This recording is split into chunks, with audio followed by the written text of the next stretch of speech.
ह्या प्लॉटचा आपला 37वा दिवस आहे. मग आपण याला करपा आणि डावणीच्या नियंत्रणासाठी ना वॉरंटी साल्ट्रा 280 ml एकरी आणि मिरा व्हिडिओ 100 ml.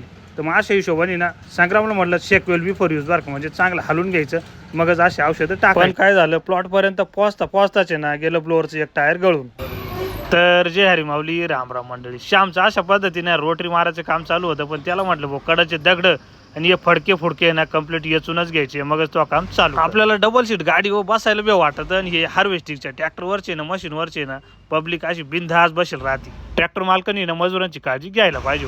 दुकानावर गेलो होतो आज मातेरवाडीचे आणि वनसगावचे ना शिंदे साहेब, ते म्हणे आम्ही बऱ्याच दिवसाची तुमची भेट घ्यायची होती पण दुपारी तुमचं दुकान बंद राहतं. मग त्यांची ना भेट वगैरे घेतली. तेवढ्याच संग्रामचा फोन आला का आप्पा ट्रॅक्टरचं टायर गेलं गळून. मग आपण निघालो होतो नंदू काकाला घेऊन बेरिंग घेऊन, पण इकडे ना मधीच मेंढ्या आडव्या झाल्या. मग तुम्हाला माहिती मेंढ्या पुढे नो अपील. मग आहे ना निघालो नदू काकाला घेऊन. तर अशा पद्धतीनं आपलं ब्लोअर आहे ना इकडे रोडमध्येच उभं होतं. मग गाठ्या मामाच्या घराजवळ गाडी लावली आणि गाठ्या मामाला म्हटलं काय चालू आहे. तर गाठ्या मामा थांबा तुमचाच विषय चालू होता, तुमची फॉलोअर मंडळी इकडे त्यांना भेटून गाजरवाडीचे ना शंभूराजे गाजरे आणि फॉलोअर मंडळी भेट. ते म्हणे आम्ही कंटिन्यू तुमचे व्हिडिओ पाहतो. म्हटलं धन्यवाद. मग नंदू काका आलं त्याला म्हटलं बेरिंग व्यवस्थित बसून घे बाबा. एक साईडची बसवणं झाली मग दुसऱ्या बाजूस सुद्धा आहे ना म्हटलं खोलून बसूनच घ्या. मग या बाजूच्या बी ना दोरी बेरिंगा टाकून घेतल्या.